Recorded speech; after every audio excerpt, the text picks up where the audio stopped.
lime, come let me vibe, lime vibe. Oh,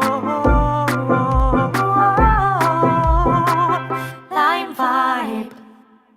Good night, ladies and gentlemen. Welcome once again to another LimeVibe Live podcast. I'm your host, the magnificent one, Yori Araman-Kemp from Nassau, Bahamas. I'm greeting you tonight in good spirits, along with my beautiful co-host, Ms. Kimberly Ramcalawan from Trinidad and Tobago. How are you doing tonight, Kim? I am there. You're there? Okay. First of all, I want to apologize, everybody, for having a late start. I had a late start tonight. Time just snuck up on me, man. Time really snuck up on me. We're supposed to be here for 8:30. It's now 8:38.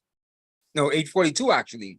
So I apologize. It was my fault. The time just ran up on me. I was watching something on YouTube and the time just escaped me. But we're here tonight, and I thank you tonight for joining us. So please, if you have not done so already, please like and subscribe to our videos on YouTube and Facebook.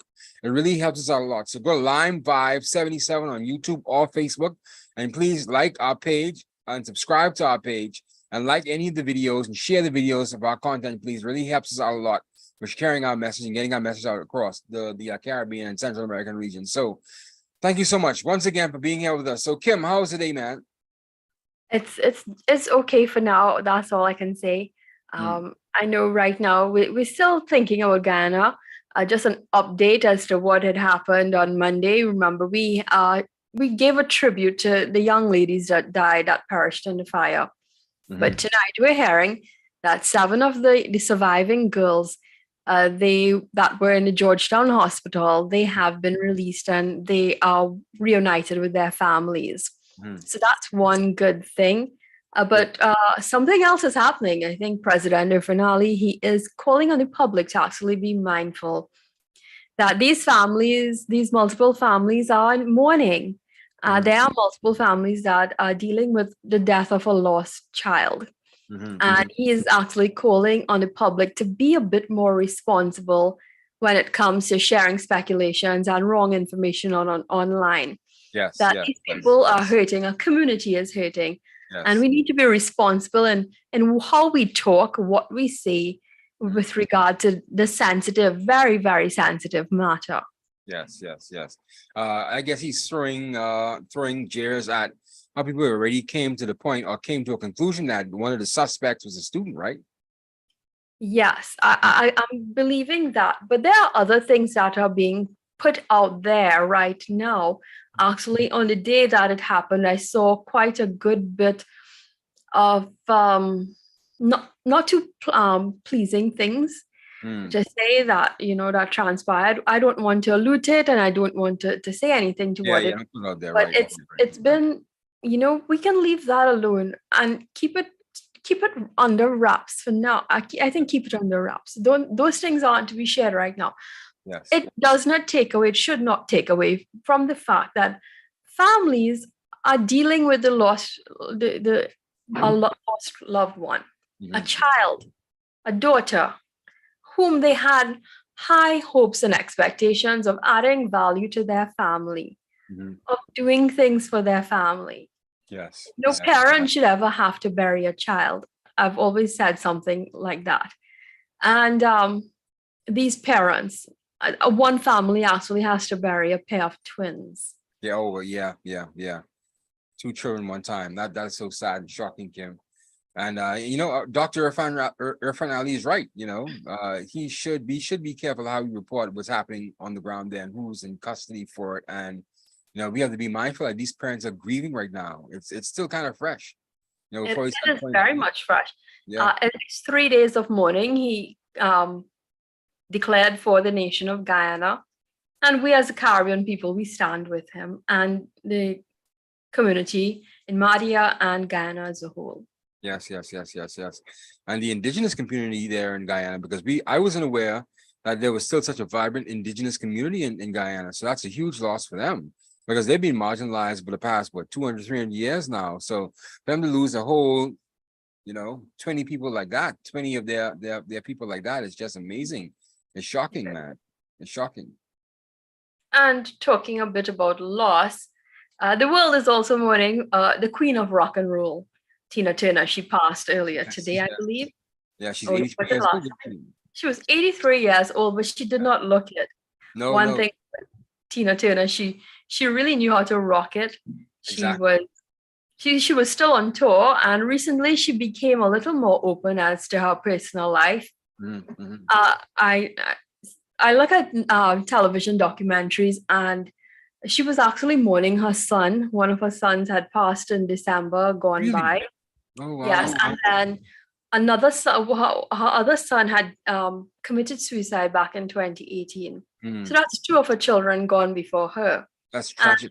I remember looking at the interview, and it was quite, it looked as though it was taking a toll on her emotionally, because having to deal with the loss of her children Mm, in that manner. mhm. This woman is a woman that, sang, that river deep woman. That's what she represents to me. Strength and courage under fire as a Mhm. woman to deal with the level of abuse that she had with her former husband and Yes, I turn um, up. Yeah. bandmate, having to deal with that in the public eye. I mean, we all know the movie that came out in 1993, What's Love Got to Do with It, Yes. starring Angela Bassett and Lawrence Fishburne. Yes. It's a movie that I believe Angela should have actually gotten an Oscar. We were having this discussion earlier this year when we thought she would have gotten the Oscar for Best Supporting Actress. But I believe she really should have gotten it then. But I don't think the world or the Academy and Oscars were ready for a person of color, to have received, the Best Actress back then in 1993. Yes. Yes. But Yes. coming back to Tina Turner, Mm. she is a survivor. She not only survived personal trauma, which when I listened to an interview, she had spoken quite a good bit about it, saying that she still dealt with PTSD from the level of abuse that she endured in her youth and her younger days. Ike. Did she ever really forgive Ike? Her former ex-husband. Did she ever forgive Ike? She seemed to have, but it was so, I mean, there were so many things that were happening in the background Mm. with their marriage and their lives together, that the level of abuse that she dealt with, she never quite got over it. She said sometimes in the middle of the night, she would wake up shaking, even at this age, even after so many decades had gone by. Mhm. And apart from that, she has had her level of her battles with her health. I think in 2013 she sustained a stroke, if I'm not mistaken, Yes, she did. and she later was diagnosed with intestinal cancer, and I think she even got her husband, her Swiss husband, to give her a kidney transplant. She needed a kidney transplant. Mm. But she Wow. goes down in the book as being the queen of rock and roll. And the And original that's what sex we'll symbol. remember. The original sex symbol, actually, she's the iconic original sex symbol that people could look to and say, man, my goodness, she was a beautiful, sexy, attractive woman entertainer. And there was the only other person before I could probably see that you would label as a sex symbol was Marilyn Monroe. Yeah, I Otherwise, believe Marilyn Monroe had it. And yeah, then we got to see Tina Turner. She had the iconic hairstyle. yeah. What I always admire, and how she danced, and she had that kind of flapper style dress that she would shake and it would shimmy. Mhm. And on top of it, Yeah. apart from the hairstyle, as a woman, I always admire that she had these toned arms. A Yes, woman all over the world wanted to have those arms. It showed her strength, arms, the physical strength. legs, the The toned legs, legs. the toned legs, the toned arms. She was Yes. always fit and looking so fabulous. Yeah, she always was. Even up to her 70s, man, she was always fit and sexy looking, man. Tina Turner. I mean, She was Beyonce before we had Beyonce. yeah, she no one could take that away from Tina Turner. She goes down in her books. And she gave us so many songs, Yes. Private Dancer. Yeah. And what's love got to do with it? What's love got to do? Got to do with it. She had many hits, man. Many hits. And that's what the movie is named after, one of her songs. What's love got to do? Yes. You know? But nobody knew at the time she was undergoing so much trauma and so much abuse from Ike Turner, from her ex-husband. I mean, she came out with a bloody nose, a bloody face at one point in time. So there were clues. But back then, especially where they were from, not much was being done to protect women. Right. She came from that era where women were just expected to put up with it and Yeah. deal with it. Yeah, back in those days, nobody cared, a woman got touched by a husband. Well, what did she do to him? It wasn't taken seriously. And right now we have that conversation developing here again in the Bahamas, where a known pastor, the same Rex Major, Pastor Rex Major, he was at, no, it wasn't him, it was David Allen. But anyway, Pastor Rex Major, he said that, a man really can't rape his wife. And it caused an uproar because he said this in an open forum in front of politicians at the opening of a church ceremony. So he's saying that, women lie, he said, women lie. When they could go get a man in trouble by lying and saying that he raped him, and it didn't necessarily happen. And so, a man can't really rape his wife, because how can he rape his wife? And of course, that set up a bunch of firestorm here in the Bahamas, right? The women's groups they came out and full force against them, as they should. As they should. Yeah. I Because, mean, I think the men in society need to put themselves in I can't say they can put themselves in that position. But what if women were the kinds that were demanding, give me this, I'm going to take it from you. I don't care. How is it? How are you going to feel about your body? Exactly. You're going to feel bad. You're going to feel and for a pastor to be saying something like that, what happens when your body is being a temple of God? Now I'm looking back at how we were raised and how prominent he was over the past 20, 30, 40, 50 years now. I'm saying, like, wow, my goodness, man, these guys were actually leading us. These guys were the voice of reason back when I was growing up. These guys were, they had the politician's ear. They were the people who we looked to for leadership and guidance. And this is what is being behind these people that's being on top of us. I shouldn't say on top of us, but being in the forefront of us. It's actually absolutely scary, Kim. Like no wonder why this country's in such chaos, man. People like him were at the forefront, leading our politicians and leading our leaders spiritually. I mean, it's absolutely crazy, man. Of course you can rape your wife, but I said this before, Kim, there's a point. While you can rape your wife, you really cannot rape your wife. So while you can rape your wife, literally and truly, it's difficult for you to rape your wife because she's already your wife. So yes, you can rape your wife. Of course you can rape your wife, but legally you cannot really rape your wife because she's your wife. So how do you prove it? So I understand both sides of the argument, but I think we need to come to understand that yes, you can rape your wife, and find ways how we can deal with that and understand that you really cannot rape your wife. Because it's going to be difficult trying to prove that, And there are laws in the books right now for assault and abuse. If someone even if your husband or your wife abuses you in a relationship, there's laws in the books for that. So I understand their position that you really can't rape your wife because there are laws in the books right now that deals with assault, and battery, even within the marital home. And there are steps that a wife or a spouse could take that would prove that, hey, I don't want this man around me. He's abusing me. He's raping me. Get him away from. There's laws in the books for that right now. So there's no need for extra provisions for rape inside the marriage. And if a woman just decides to exercise all of the options that are available to her, she would find that, hey, you can put your husband in a position where you could charge him for rape and assault, especially if you're separated. So I understand both sides of the argument. So yes, you can rape your wife, but no, you really can't rape your wife. You really have to go through a certain procedure. And you have to actually prove that, he is raping and he's abusing you. And there's a procedure for that in place right now. There's no need for extra laws for that, or put it inside any provisions that says a man can rape his wife. You need to go to that extent. And I understand both sides, Kim. But the thing is, I can't remember how it is with the Bahamas. I know countries like the Bahamas and a lot of the other islands, they tend to include a lot of, there's no real separation from state and church. And I know that the Bahamas, especially after hearing prominent pastors like Dr. Miles Monroe, you always saw him forefront with, Perry Christie and those guys, and you saw them together. So I know Perry Christie was viewed as a pastor. Wasn't he not a pastor as well? Perry Christie, a pastor, him?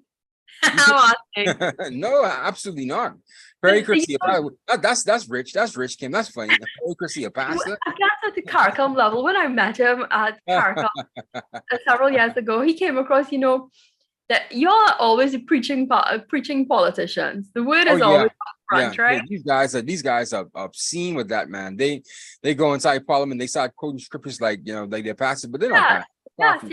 yes, yes. That's for the show, Kim. That's a showpiece. That's nothing to do with anything. Yeah, that's no, please. So I view a lot of the islands as having the Bible set front and center when it comes to their politics and them being, there's no real separation of state from church there. Here in Trinidad, we try to be a little more secular.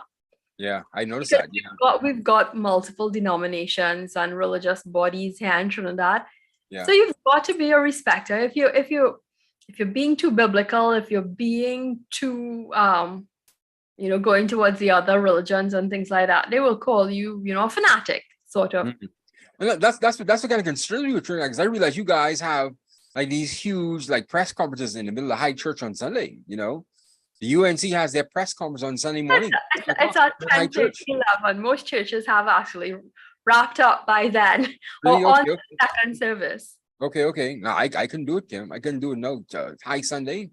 Churches, you can say that the Presbyterian churches that we have here, they've got their service at around 7 a.m. and it finishes around 9 a.m. The Pentecostal, the full Gospels, they usually have their services around the same time and finishes around 10:30. Now they have some churches that start 9 a.m. and go all the way to 1 p.m. Yeah. I'm not part of that.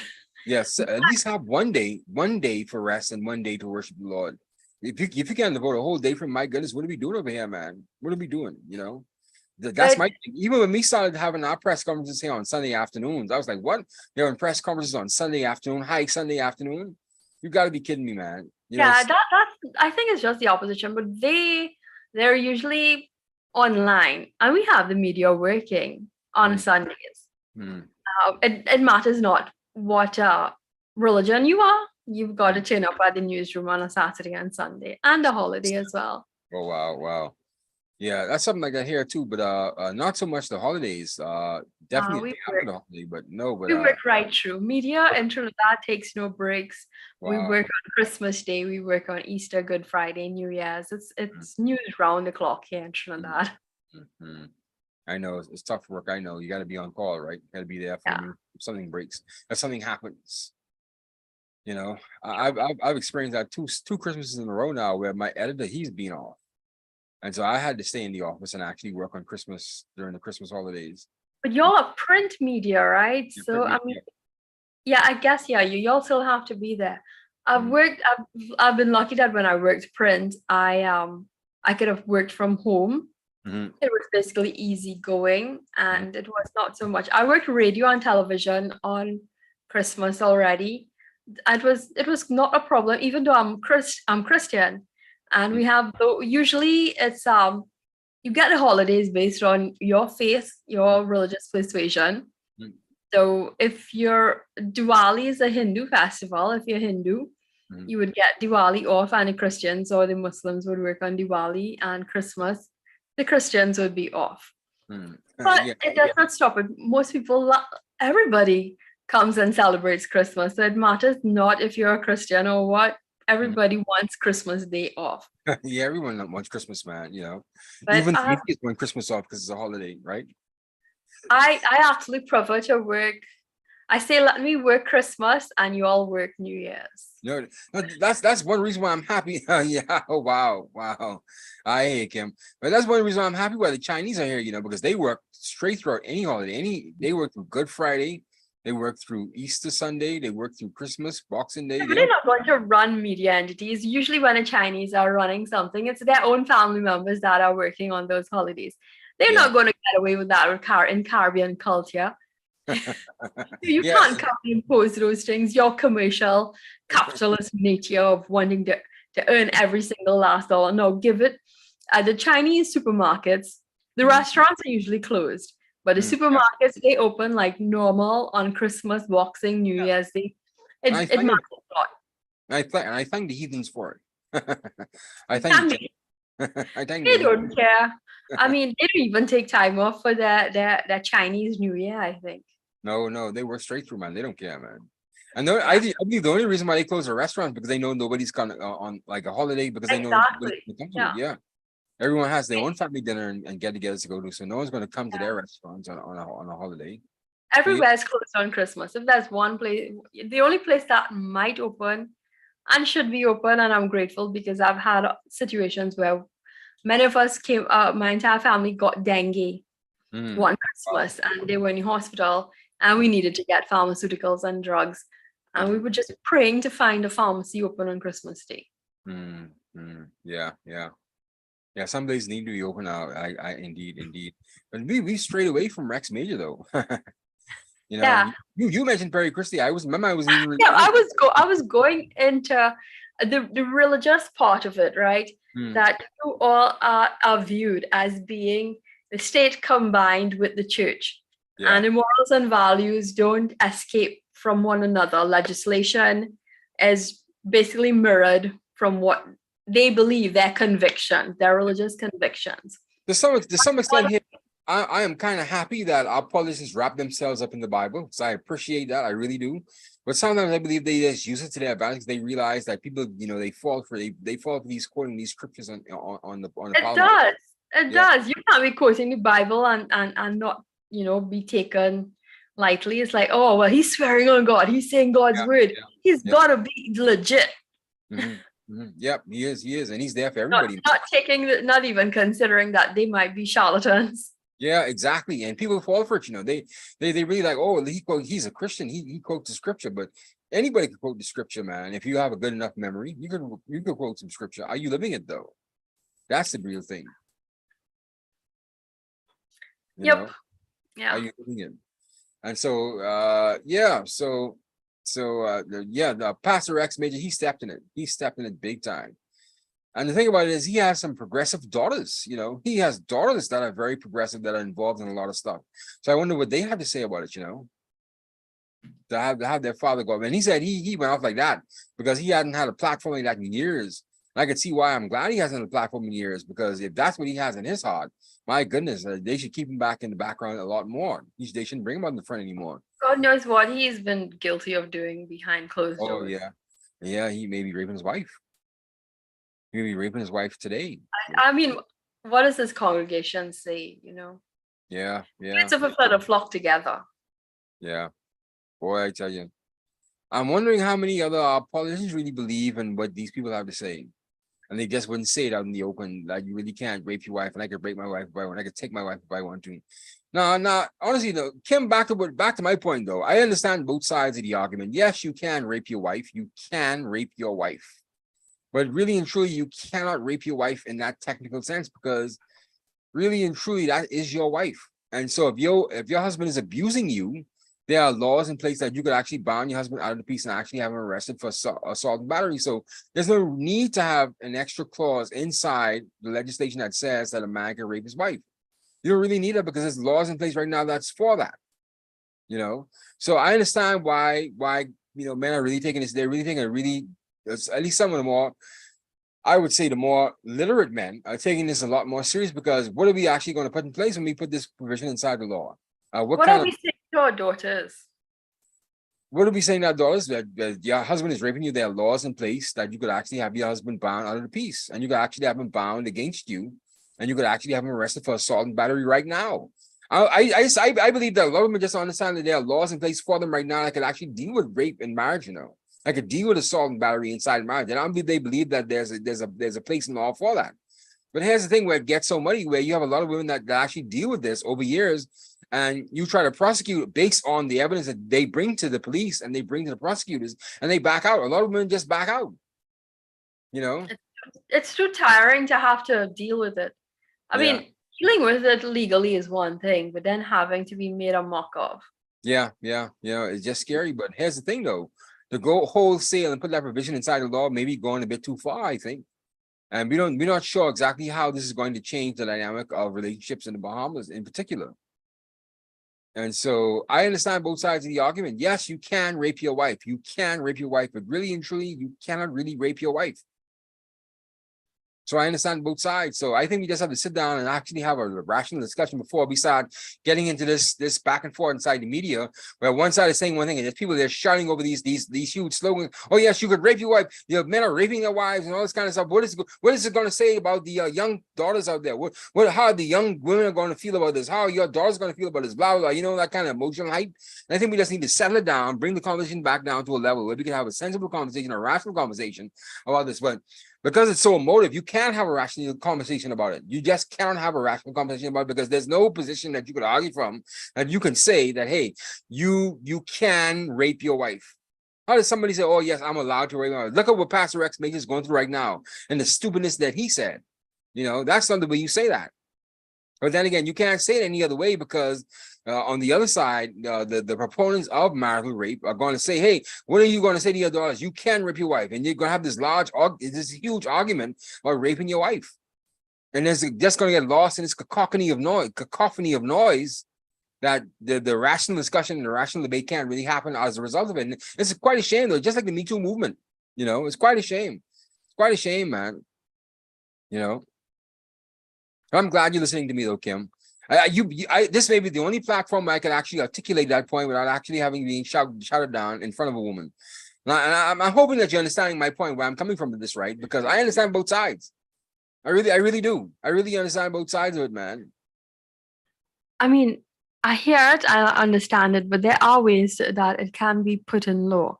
And it might be, it also calls for, you know, there are protection laws, your social development and your NGOs to come together, as well as health services that will be able to spell it out for politicians so that they can make the right decision. Yes.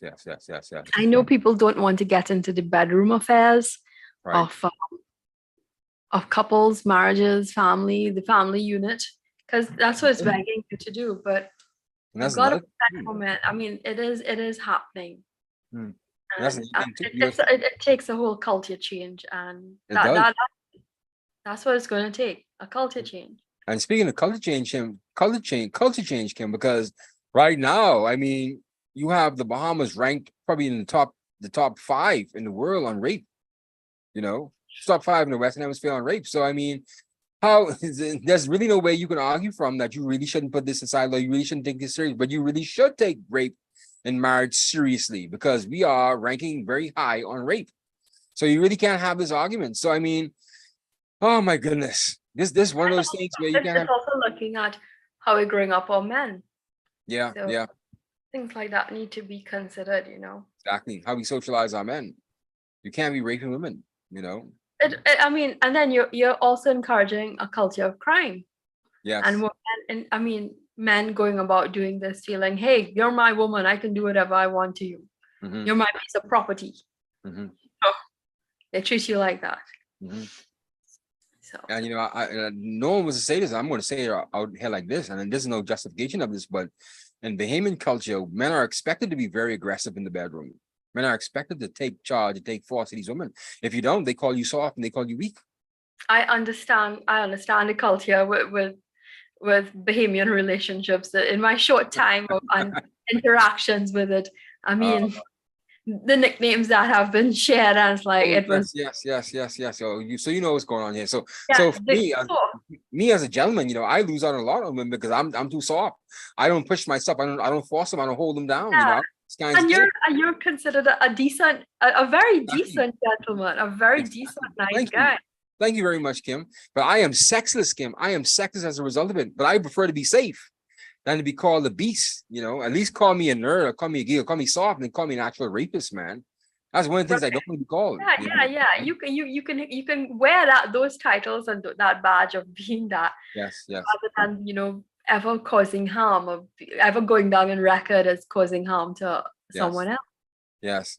And I don't know if you realize here, the dynamic here in the Bahamas is that the sexes have become very compatible over the last several years, man. There's almost like an enmity between us, man. And there's really no space for positive development within these relationships. Our relationships are very toxic, I believe. Very toxic. Very toxic. To say the least. And I think that's sad. It's like we hate each other, man. Yeah, you know, it's hard to date. You know, like we hate each other, man. Like why should it be a power struggle? Why can't you all find some kind of common ground? Exactly. We like each other. For the future of our nation, the Bahamas. I've been watching a lot of these videos about Black America as well, and Black America is going through the same problem with their relationships too. So we're getting a lot from them. It's a very toxic relationship. It's a very toxic time to be dating in the Bahamas, man, and in Western Black culture. It's a very toxic time. There's a whole list of videos on YouTube where people talk about relationships in the black community, and I see the same parallels in the Bahamas with these kinds of relationships. It's sickening, man. What we do to each other. It's sickening what we do to each other. I think social media has had an influence on relationships. Yes. I look at, last week in Trinidad and Tobago, we had a $200 date debate. Mm. And it was brought up as in, you can't be spending just $200 on me if you, and thinking you can go on our first date, $200 a minimum for first date, putting a price tag on our first date. Mm. But, a woman actually posted that video, and a popular comedian here in Trinidad, he came out and explaining the whole thing. And it's a first date, and she had said, okay, if I'm this class of woman, you should not be spending less than this. If I spent $1,000 on my hair and my makeup and my nails and how to look, you should not be coming just to spend $200. And took it as a slap in the face. And I looked back at my first date, and actually I had dates with other guys prior to meeting my husband, and we usually split the bill. A first date is usually about you sitting down and having a discussion and getting to know each other. Yeah. It's not about posting a picture of your fancy dinner plate that someone else paid. And what about just going somewhere where you actually like? I don't even pick dates based on how the other person can be. I pick where I want to go. Yeah. So a fancy restaurant, I want to go out there, bring you to a fancy restaurant. If I want to go to like a coffee date, I ask you to go to a coffee date. It all depends on how I feel and where I want. Yeah, definitely. I mean, first dates. Okay, during school days, it was in a library. You can't talk, but you're just spending time with each other. You're talking a little hush, right? And if it's not something like that, it was a park bench. You go to the park, you go to the promenade here, and you sit down and you have a conversation. That's what we did. Date. Yeah, that's a date. Of course, it's a date. I mean, I remember my first date, and with my husband, I didn't get paid yet, but it was month end, and I was a junior reporter, so I had just like $100 on me. It's like $100 is just enough. And we went to, there was an expo in the mall, and we went walking around and looking and talking about things. And then we went to a restaurant. It was TGI's actually.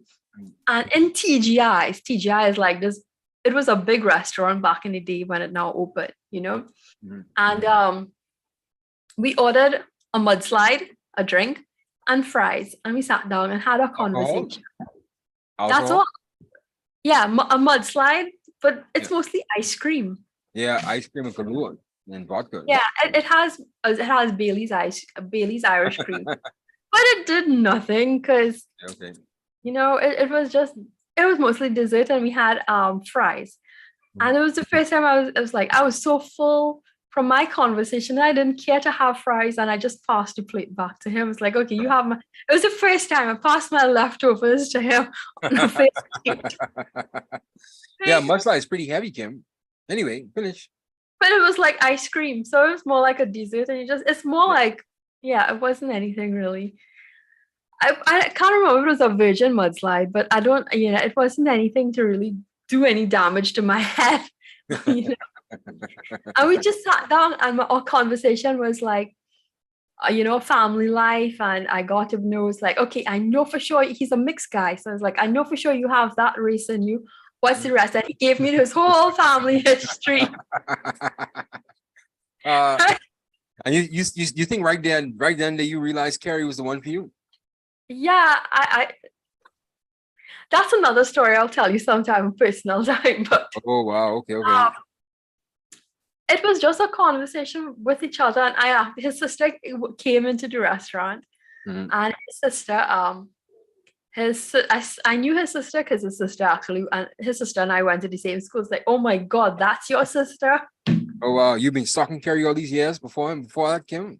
You No, were no, stalking no. her? I didn't even know he existed. I was like, Yeah, wow, what a I believe small that. I believe world. that, Kim. You didn't know who Carrie was. I believe that, Kim. I believe that you were Yeah. stalking him. Actually, I didn't care to talk to him because I perceived him as being an engineer. He's an engineer. Okay. What's an engineer going to do with, a small junior reporter like myself?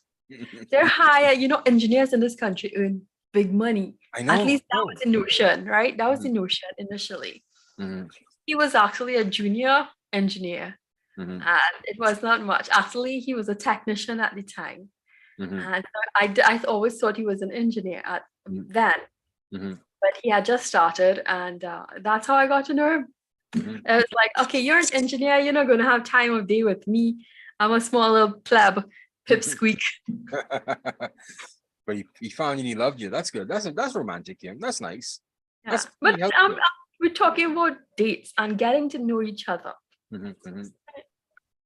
The last first day went on. I had a gift certificate to a restaurant over Paradise Island, a fancy restaurant over Paradise Island. I invited my last uh love interest to it, and I wouldn't have afforded that on a first date, but since I already had the gift certificate, I said, hey, you want to come with me, because I didn't have anybody else to go with. So I said, Bar too high, huh?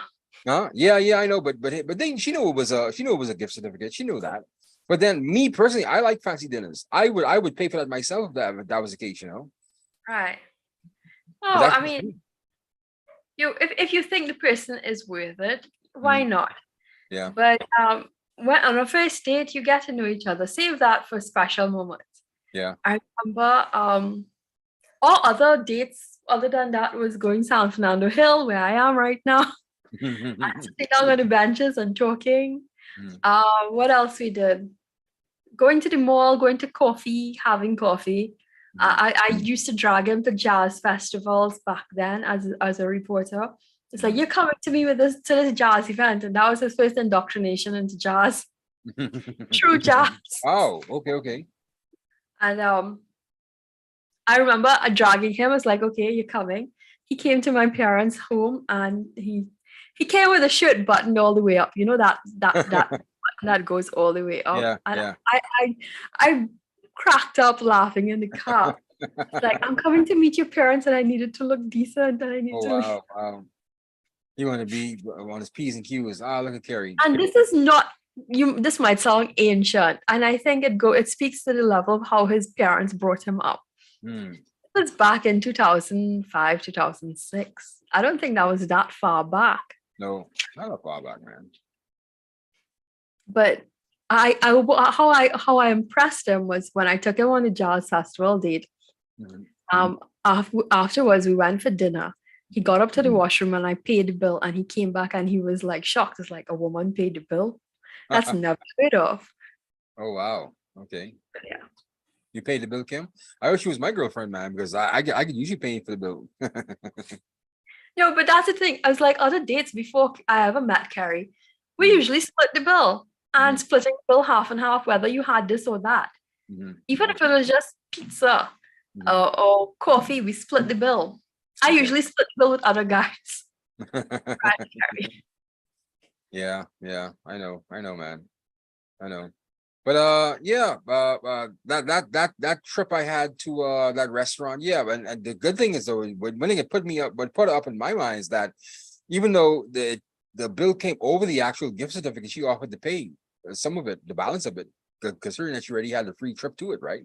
I said, no, I got it. It was only about $50 or so. But anyway, so at least that put her up at least a notch. She wasn't so much of a user, But hey, like I say, I like to go nice places. I wouldn't take somebody out to a place I wouldn't want to go to. I like to experience new stuff, Yeah, definitely. And it's That's always me. experiencing new stuff together adds the adventure and getting to know each other. Exactly. It's so much fun because you build up memories and you build up these intimate times and these periods. Yeah. Well, me and Yori did this, or me and Kim and I did that. It's good, man. We had many first memories. I remember going covering Parang. That's where I used to tell, okay, I'm doing this event. You can come meet me afterwards, And I had we had Parang, that's Christmas music here in Trinidad, and they were performing at a venue. I said, Mm. you can come and you can participate in it. And then afterwards, we probably went by a bar Mm. and we had a few, probably just 2 drinks each, if anything, but it wasn't anything. I think I had something just icy because, or just a shandy or something like that. Yeah, Nothing yeah, heavy with alcohol because you know you're still on a friendly basis. yeah. A band of soda. Perhaps I think that was it.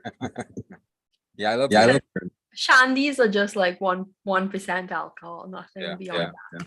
Right. I know And you it's live in Shandy, man. just sitting down and talking. Mhm. That's what a first date. That is what dates ought to be. Yeah, know These each other. days, people say we're going on a date. It's a big photo shoot. Yeah, yeah. Nowadays, everyone has their phone, their Instagram, and their WhatsApp status out, and they want to take a picture. Exactly. Man. It's gotta be Instagram postable worthy. Yes. You have to show people that you're out there living life and you're out there having fun. Even right now, I'm an old man, Kim, and I'm getting so narcissistic with it, man. You know, everywhere I go and I gotta take pictures, I gotta let people know I'm out here doing stuff, you know. I'm out here living life, you know, see what I'm doing. And I'm getting I jealous. follow you quite. I follow. Sometimes it just happens to scroll through. Okay, Yeah, like you leave your phone on a status, even watching your own status, yeah. and runs into others. It's like I don't really care. It's like if something captures my eyes, like okay, yeah. Yeah. He's up. I'm not purposely looking at. I don't like looking at people's status too much because it comes across as being Stalkerish. yeah. No, I look, man. And there's some people I watch particularly because I'm interested. I like to see what they're up to. So I watch. I'm not gonna lie, I watch, you know. You watch, I okay. watch, yeah. That's what's definitely that's a journalist in me, you know, because I'm just curious. I want to see what's going on, you know. I want to see what's happening. I want Right. to see what you have to say. I want to see what you have to say. You know, I'm really interested in what you have to say and what you're up to, you know. Yeah. I mean, I came across some things with you yesterday. It's like, oh my God, no. We're like, oh yeah, sorry about that, Kim. Yeah. I had to think about that. I say, yeah, let me pull that one back. Yeah, that's really tasteless, you know. But it showed no respect and no, you know, consideration for what, you know, people go through. And I apologize for that, Kim. And you pointed out right, because I was glad I pulled it back before at least about 40 or 50 of my friends actually saw it.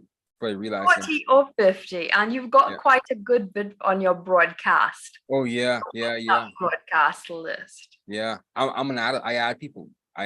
You know, once I get to know you, I put you on my list, I add you, you know. Right.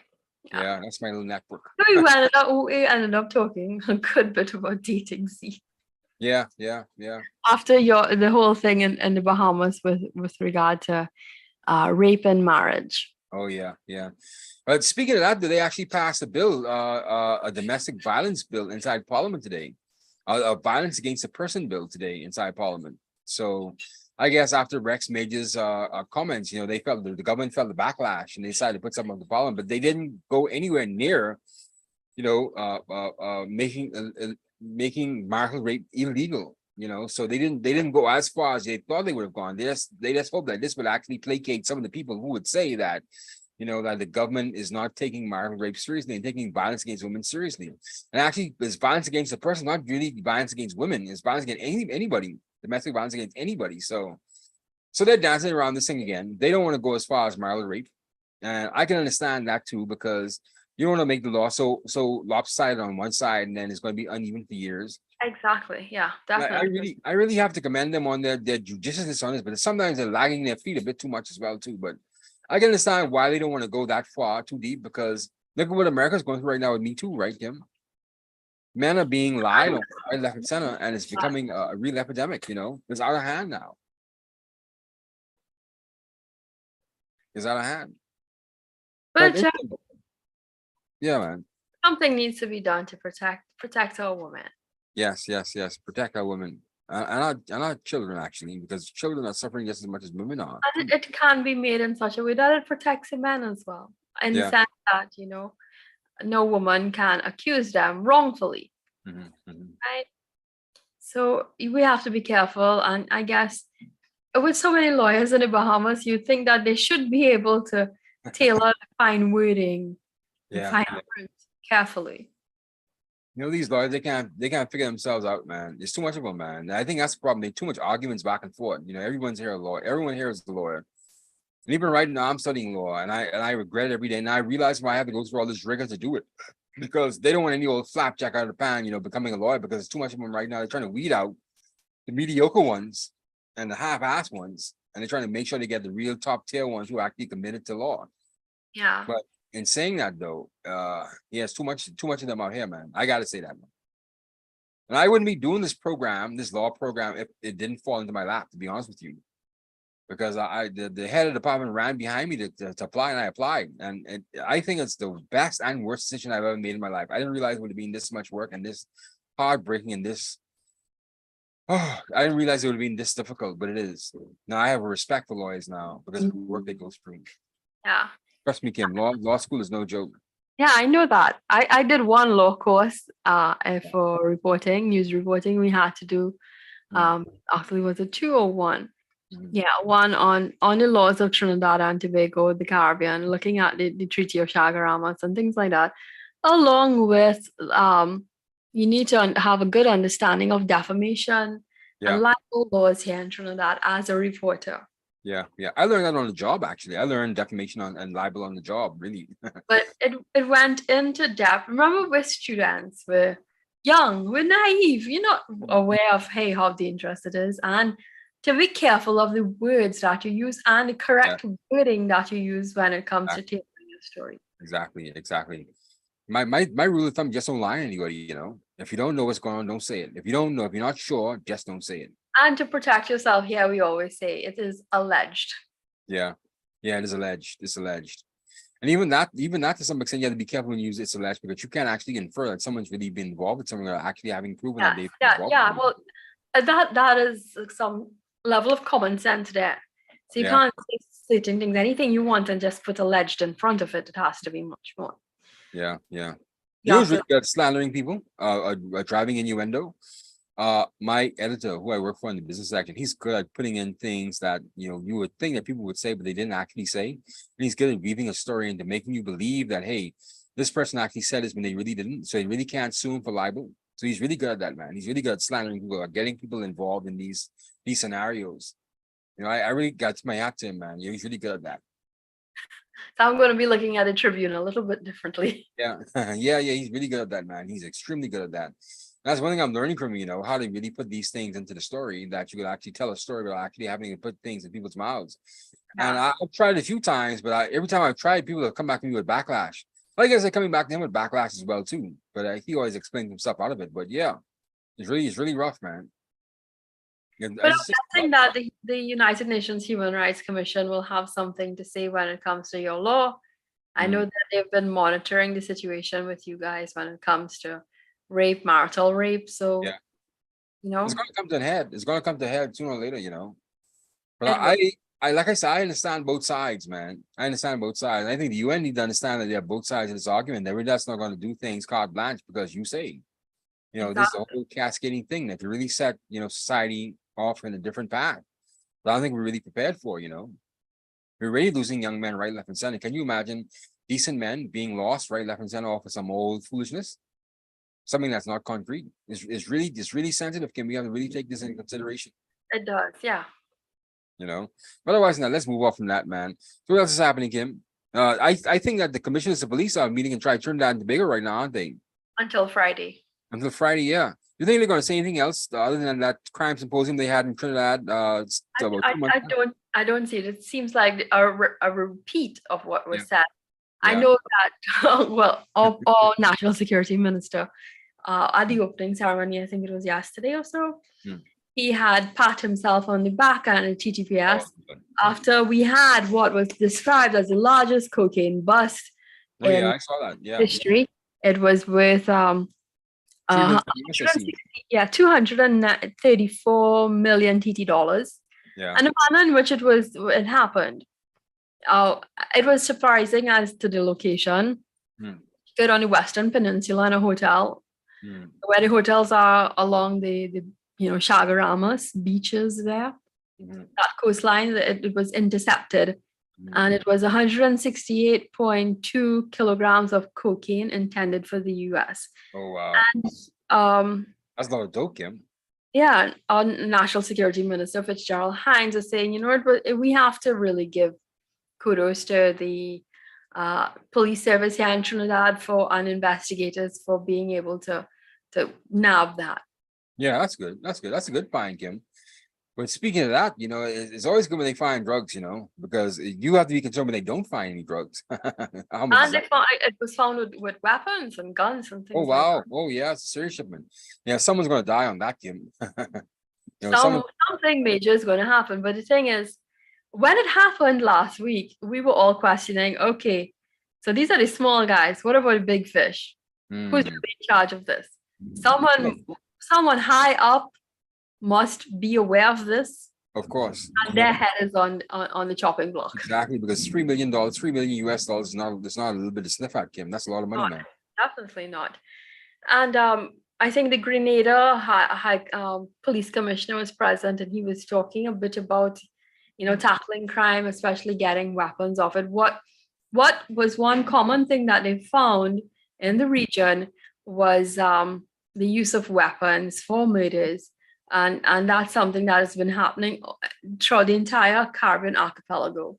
So having to talk a bit about that and how they're going to reinforce. I didn't see that. This was the first conference I didn't see open to the public so much. I mean, media was invited, but usually it's broadcast, it's live streamed. Yeah. It was hosted in other territories. It was shared, but I'm not seeing anything here in Trinidad.